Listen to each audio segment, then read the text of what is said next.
Pabna Edward কলেজের হল থেকে সুচিত্রা সেনের নামটা বাদ দেওয়া হয়েছিল। আর এই রেশ কাটতে না কাটতেই পরিবর্তন করা হয়েছে দুই মুক্তিযোদ্ধার নামে করা স্টেডিয়াম এবং সুইমিং পুলের নাম। শহীদ আমিনউদ্দিন স্টেডিয়ামের নাম পরিবর্তন করে পাবনা জেলা স্টেডিয়াম এবং বীর মুক্তিযোদ্ধা রফিকুল ইসলাম বকুল সুইমিং পুলের নাম পরিবর্তন করা হয়েছে পাবনা জেলা সুইমিং পুল। এতে মুক্তিযোদ্ধা, শহীদ পরিবার এবং সর্বস্তরের মানুষের মধ্যে তীব্র সমালোচনা এবং ক্ষোভের সৃষ্টি হয়েছে। 1971 সালের 26শে মার্চ পাকিস্তানি হানাদার বাহিনীর নির্মম নির্যাতনে শহীদ হন অ্যাডভোকেট আমিনউদ্দিন। স্থানীয় মুক্তিযোদ্ধা ও সংশ্লিষ্ট ব্যক্তিদের মতে তিনি ছিলেন মুক্তিযুদ্ধে দেশের প্রথম শহীদ সংসদ সদস্য। অন্যদিকে রফিকুল ইসলাম বকুল ছিলেন মুক্তিযুদ্ধের অন্যতম সংগঠক। তিনি জেলা বিএনপির সভাপতি ও সংসদ সদস্য ছিলেন। তিনিই প্রথম পাবনায় স্বাধীন বাংলাদেশের পতাকা উত্তোলন করেন। দুই মুক্তিযোদ্ধার স্মৃতির প্রতি শ্রদ্ধা জানিয়ে পাবনা স্টেডিয়াম ও সুইমিং পুলের নামকরণ করা হয়। কিন্তু সম্প্রতি এই দুই ক্রীড়া স্থাপনার নাম পরিবর্তন করে নতুন নাম রাখা হয়েছে জেলা স্টেডিয়াম ও জেলা সুইমিং পুল।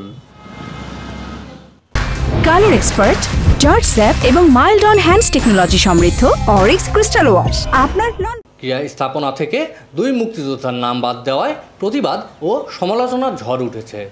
এটা কেউ কোনোদিন বিরোধিতা করতে হবে কোনোদিন কল্পনাও করতে পারেনি। ৭১-এর স্মৃতিকে যে মুছে ফেলার একটা চেষ্টা, এটা তরুণ প্রজন্মের জন্য কিন্তু খুবই হতাশাজনক একটা বিষয়। নতুন বৈষম্যহীন বাংলাদেশ গড়ব, কিন্তু তা দিনে দিনে বেড়েই চলেছে।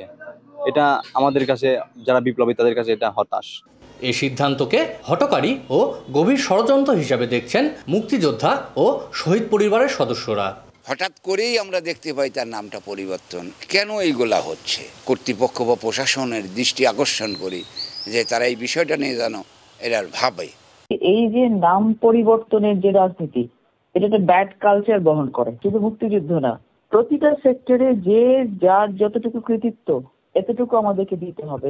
নাম পরিবর্তনের সিদ্ধান্তের সঙ্গে স্থানীয় প্রশাসনের কোনো সম্পৃক্ততা নেই। কেবল মন্ত্রণালয়ের নির্দেশে তা বাস্তবায়ন করা হয়েছে বলে জানান অতিরিক্ত জেলা প্রশাসক। কয়েকদিন আগে মানে চিঠি আসবেন মন্ত্রণালয় থেকে, ক্রীড়া পরিষদ থেকে, আমার যতটুকু খেয়াল আছে। এটা আমাকে তো তথ্য ফাইল দেখে বলতে হবে। মুক্তিযোদ্ধাদের অবদান অস্বীকার করা মানে জাতিকে অবমাননা করা জানিয়ে দ্রুত নাম পুনর্বহালের দাবি জানিয়েছেন স্থানীয়রা। Partha Hasan, DBC news, Pabna.